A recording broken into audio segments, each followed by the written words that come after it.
नमस्कार स्टूडेंट्स, मैं हूं सोनम कुमारी और ये वीडियो है बीएससी थर्ड ईयर के लिए। बीएससी थर्ड ईयर में मैं आप लोगों को इलेक्ट्रॉन स्नेही प्रतिस्थापन अभिक्रिया के बारे में बता चुकी थी और ये भी मैंने आपको बताया था कि सेकंड और थर्ड पोजीशन पर ये अभिक्रियाएं होंगी, जिसमें से सेकंड पोजीशन पर ये अभिक्रिया ज्यादा होगी।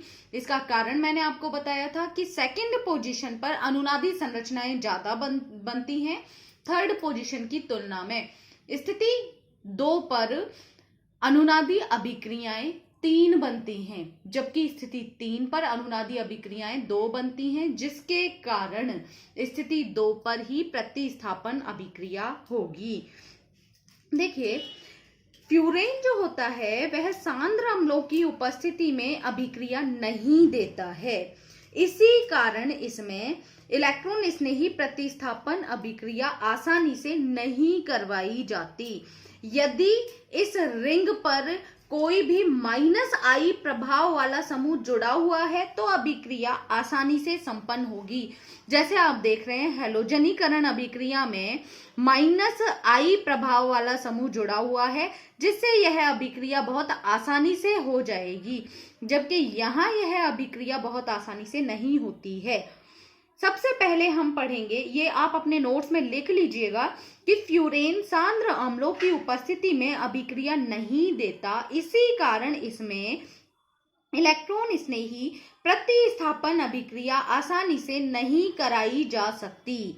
यदि वलय में कोई -I प्रभाव वाला समूह जुड़ा हुआ है तो अभिक्रिया आसानी से संपन्न होगी।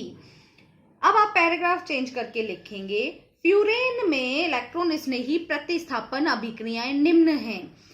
आप हेडिंग डालेंगे फ्यूरेन में इलेक्ट्रॉन स्नेही प्रतिस्थापन अभिक्रिया, उसमें आप फर्स्ट हेडिंग डालेंगे सल्फोनीकरण अभिक्रिया। अब देखिए, इसमें आप सल्फॉक्सीडेशन भी आप इसको लिख सकते हैं, सल्फॉक्सीडेशन अभिक्रिया। अब देखिए, आप इसमें जब हम फ्यूरेन की अभिक्रिया इसके साथ करवाते हैं, SO3 के साथ करवाते हैं पिरिडीन की उपस्थिति में, तो हमें फ्यूरेन 2 सल्फोनिक अम्ल मिलता है। ये सेकंड पोजीशन पे है, इसलिए हमने बोला है फ्यूरेन 2 सल्फोनिक अम्ल। ये सल्फोनिक अम्ल है जो कि सेकंड पोजीशन पे है, ये फ्यूरेन है, तो फ्यूरेन 2 सल्फोनिक अम्ल। आप इसको वर्ड्स में, आप इसको लिखने के बाद में अभिक्रिया को वर्ड्स में लिखेंगे। जब हम फ्यूरेन की अभिक्रिया SO3 की उपस्थिति में, SO3 के साथ पिरिडीन की उपस्थिति में करवाते हैं तो हमें फ्यूरेन 2 सल्फोनिक अम्ल मिलता है। नेक्स्ट आपकी रिएक्शन है नाइट्रीकरण अभिक्रिया।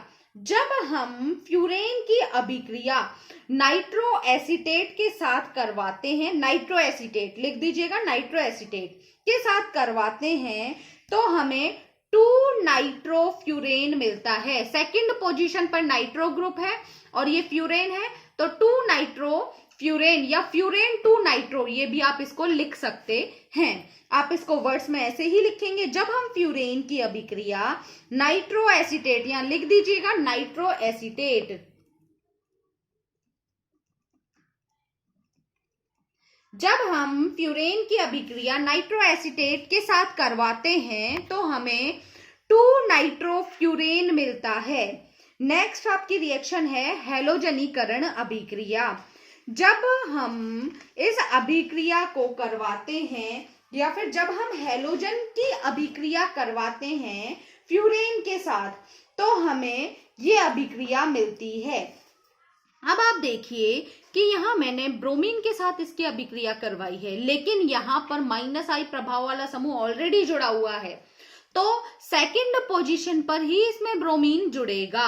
अब उसके बाद में हम कॉपर पाउडर के साथ में इसकी रिएक्शन करवाते हैं तो ये CO2 की फॉर्म में बाहर निकल जाएगा और ये हाइड्रोजन इससे खाली जुड़ा हुआ रह जाएगा।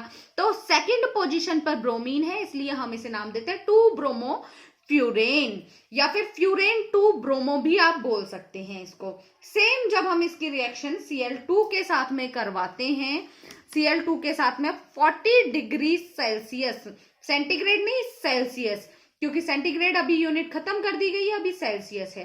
तो जब हम फ्यूरेन की अभिक्रिया Cl2 के साथ में करवाते हैं -40 डिग्री सेल्सियस पर, तो हमारे पास हमें 2,4 डाइक्लोरोफ्यूरेन। अब आप देखिए 2 तो इसको लिखेंगे नहीं, यदि हम यहां से नंबरिंग स्टार्ट करेंगे तो 1 2 3 4 5 इस तरह से लिखेंगे, या फिर आप यहां से नंबरिंग स्टार्ट करेंगे तो भी 1 2 3 4, तो हम इसे लिखेंगे 2,4 डाइक्लोरोफ्यूरेन। इसका नाम होगा 2,4 डाइक्लोरोफ्यूरेन, सॉरी 2,5। यदि हम इसकी नंबरिंग यहां से करते हैं तो 1 2 3 4 5 2 5। यदि नंबरिंग यहां से करते हैं तो 1 2 3 4 5, तो 1 2 5 ये सेकंड पोजीशन पे, ये फिफ्थ पोजीशन पर है, तो 2,5 डाइक्लोरोफ्यूरेन ये इसका नाम होगा, या फिर फ्यूरेन 2,5 डाइक्लोरो भी आप इसको लिख सकते हैं। अब नेक्स्ट रिएक्शन है गाटरमान कोश अभिक्रिया। गाटरमान कोश अभिक्रिया में क्या होता है, आप बस इतना याद कीजिए कि गाटरमान कोश अभिक्रिया में हम ये अभिक्रिया करवाते हैं HCN और HCl के साथ में। तो और HCN और HCl के साथ जब हम अभिक्रिया करवाते हैं तो CHO ग्रुप जुड़ता है। ये इसमें सबसे बड़ी इसकी पहचान है कि HCN और HCl की प्रेजेंस में अभिक्रिया होती है और CHO इसमें जुड़ता है। ऑब्वियसली सेकंड पोजीशन पर ही जुड़ेगा, चाहे आप यहां जोड़ दीजिए चाहे आप यहां जोड़ दीजिए। सेम चीज यदि मैं इसकी 3 लेती हूं, इसको 3 के कंटेंट में लेती हूं और यहाँ पर 2NH3 मैंने लिया, तो मेरे पास में ये ग्रुप बनेगा।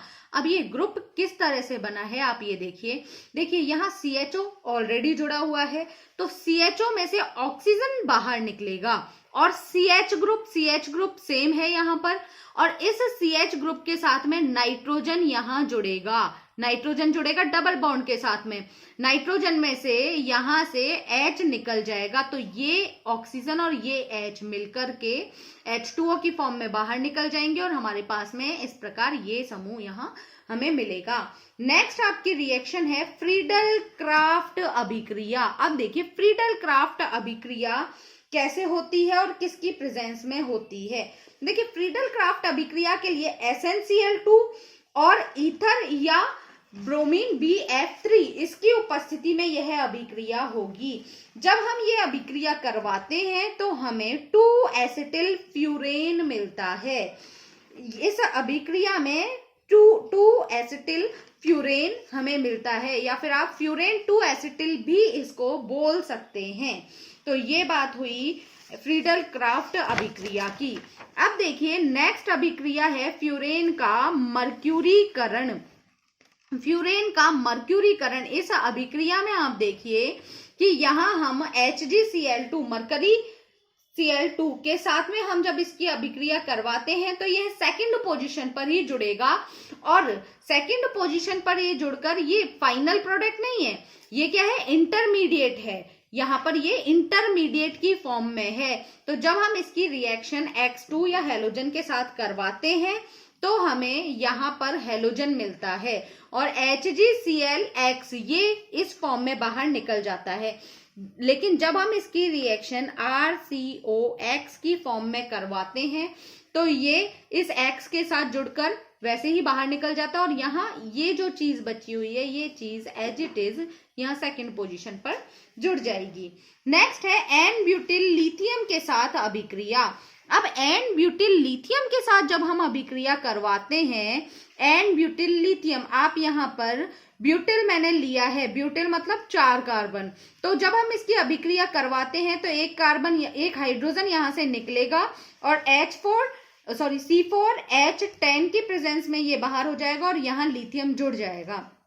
जब हम इसकी रिएक्शन, ये भी इंटरमीडिएट है, ये फाइनल प्रोडक्ट नहीं है, जब हम इसकी रिएक्शन CO2 और H+ से करवाते हैं तो आप देखिए COOH ये कंप्लीटली इस पोजीशन पर जुड़ेगा, COOH ये कंप्लीटली इस पोजीशन पर यहां जुड़ जाएगा। अब देखिए नेक्स्ट है गोमबर्ग रिएक्शन, गोमबर्ग अभिक्रिया। जब हम डाईएजोनियम लवण, ये है डाईएजोनियम लवण, ये प्लस और माइनस जब साथ में होते हैं तो इसको लवण बोला जाता है। जब हम इसके साथ में अभिक्रिया करवाते हैं फ्यूरेन के साथ तो हमें 2 एरिल फ्यूरेन मिलता है। आप यहां लिख लीजिएगा 2 एरिल फ्यूरेन। देखिए 2 एरिल फ्यूरेन, सेकंड पोजीशन पर एरिल ग्रुप जुड़ा हुआ है, इसलिए 2 एरिल फ्यूरेन। नेक्स्ट रिएक्शन है मानिक अभिक्रिया। मानिक अभिक्रिया, जब हम फ्यूरेन की अभिक्रिया एल्डिहाइड और द्वितीयक एमीन, द्वितीयक एमीन है, 2 कार्बन जुड़े हुए हैं इस एमीन से, तो द्वितीयक एमीन आप लिख दीजिएगा, एल्डिहाइड और द्वितीयक एमीन, एल्डिहाइड और द्वितीयक एमीन के साथ अभिक्रिया करवाते हैं तो हमें N di methyl amine ethyl furan मिलता है। एन मतलब इस पोजीशन पर एन डाई मिथाइल, 2 मिथाइल है, डाई मिथाइल एमीन नाइट्रोजन के कारण, इथाइल ये इथाइल ग्रुप है, इथाइल फ्यूरेन मिलता है। नेक्स्ट रिएक्शन है फ्यूरेन में योगात्मक अभिक्रिया। देखिए फ्यूरेन में जो योगात्मक अभिक्रिया करवाने के लिए, योगात्मक अभिक्रिया का मतलब है कि ये बॉन्ड टूटने चाहिए और इसमें कोई चीज जुड़े। आप जानते हैं कि यहाँ हाइड्रोजन होते हैं चारों साइड में। जब हम इसकी अभिक्रिया किसी भी धातु कौन सा होगा, पीडी, तो इसके प्रेजेंस में जब हम अभिक्रिया करवाते हैं तो हमें यहाँ पर ये इस फॉर्म में मिलता है। मतलब अब चारों साइड में 2-2 हाइड्रोजन उपस्थित हैं, एक तो ऑलरेडी था ही, लेकिन अभी एक हाइड्रोजन और इसमें आ जाएगा तो हमें मिलेगा THF, टेट्राहाइड्रोफ्यूरेन। ये 1 2 3 4 जगह पे हाइड्रोजन जुड़ा है तो टेट्राहाइड्रोफ्यूरेन। नेक्स्ट रिएक्शन है ऑक्सीकरण अभिक्रिया। अब देखिए ऑक्सीकरण अभिक्रिया में क्या होता है, जब हम इसकी ऑक्सीजन के साथ अभिक्रिया करवाएंगे तो ऑक्सीजन इसमें जुड़ना चाहिए तभी योगात्मक अभिक्रिया होगी। तो ये यहां पर बॉन्ड बनेगा। जब ये बॉन्ड यहां बनेगा, या फिर मैं ये कहूं कि मान लीजिए ये बॉन्ड यहां ट्रांसफर हुआ तो यहां पर पॉजिटिव आएगा और ये बॉन्ड आगे जाएगा तो यहाँ नेगेटिव आएगा, तो ये बॉन्ड तो यहाँ आ गया, यहाँ पॉजिटिव और यहाँ नेगेटिव, और ऑक्सीजन इस फॉर्म में जुड़ा हुआ है, डबल बॉन्ड की फॉर्म में है ना, डबल बॉन्ड, एक बॉन्ड टूटेगा तो यहाँ नेगेटिव और यहाँ पॉजिटिव आएगा। तो अब आप देखिए नेगेटिव वाला ऑक्सीजन पॉजिटिव वाले से जुड़ जाएगा और पॉजिटिव ऑक्सीजन नेगेटिव वाले से जुड़ जाएगा, यही चीज यहाँ पे हुई है। तो यहाँ फ्यूरेन 2,5 ये है 1 पोजिशन है, 1 2 3 4 5, तो 2 और 5 पोजीशन पे यहां ऑक्सीजन जुड़ा हुआ है, इसलिए 2,5 परऑक्साइड मैंने इसमें लिखा है। अब देखिए नेक्स्ट जो रिएक्शन है वो है मैलिक एनहाइड्राइड के साथ अभिक्रिया। ये मैलिक एनहाइड्राइड है, इसके साथ जब हम अभिक्रिया करवाएंगे तो देखिए होता क्या है, यहां पर ये बॉन्ड इधर ट्रांसफर हुआ है और ये बॉन्ड यहां से निकलकर आगे जाएगा, और आगे कहां जाएगा, यहां इस जगह जाएगा। मतलब ये बॉन्ड यहां आया और ये बॉन्ड यहां ट्रांसफर हुआ। तो जब ये बॉन्ड इस तरह से ट्रांसफर होंगे तो यहां पे हमें फ्यूरेन 2,5, ये सेकंड और ये 5th पोजीशन है ना, तो 2,5 मैलिक एनहाइड्राइड बनेगा। ये मैलिक एनहाइड्राइड इससे जुड़ेगा तो फ्यूरेन 2,5 मैलिक एनहाइड्राइड यहां बनेगा। तो ये बात थी फ्यूरेन में योगात्मक अभिक्रियाओं की। अब देखिए फ्यूरेन में विशेष प्रकार की अभिक्रियाएं। अब फ्यूरेन में विशेष प्रकार की अभिक्रियाएं कौन कौन सी हैं? जब हम इसकी अभिक्रिया P4S7 की प्रेजेंस में करवाते हैं तो फ्यूरेन से थायोफीन बन जाता है। ये विशेष प्रकार की अभिक्रिया है, एग्जाम में कई बार पूछा भी जाता है। नेक्स्ट, जब हम फ्यूरेन की अभिक्रिया NH2 की प्रेजेंस में 450 डिग्री सेल्सियस टेम्परेचर पर करवाते हैं तो हमें पिरोल मिलता है। फ्यूरेन से पिरोल बन गया। ये विशेष प्रकार की अभिक्रियाएं हैं। इसके बाद में फ्यूरेन वलय का टूटना। वलय का टूटना मतलब ये वलय यहां से टूटेगी, ये वलय यहां से जब टूटेगी तो हमें ये चीज यहां मिलेगी। ये इसमें विशेष प्रकार की अभिक्रियाएं हैं। फ्यूरेन यहां खत्म हुआ। मैंने आप लोगों को फ्यूरेन में 2nd पोजीशन और 3rd पोजीशन पर इलेक्ट्रोफाइल का अटैक करवाना भी बता दिया था। मैंने फ्यूरेन की संरचना भी आप लोगों को बता दी थी। अब नेक्स्ट आपका टॉपिक है थायोफीन। थायोफीन में भी मैं आप लोगों को थायोफीन की अनुनादी संरचनाएं करवा चुकी थी। अभी थायोफीन में इलेक्ट्रॉनिक अभिक्रियाएं बची हुई हैं तो वो मैं आपको नेक्स्ट लेक्चर में करवाऊंगी। अभी के लिए थैंक यू।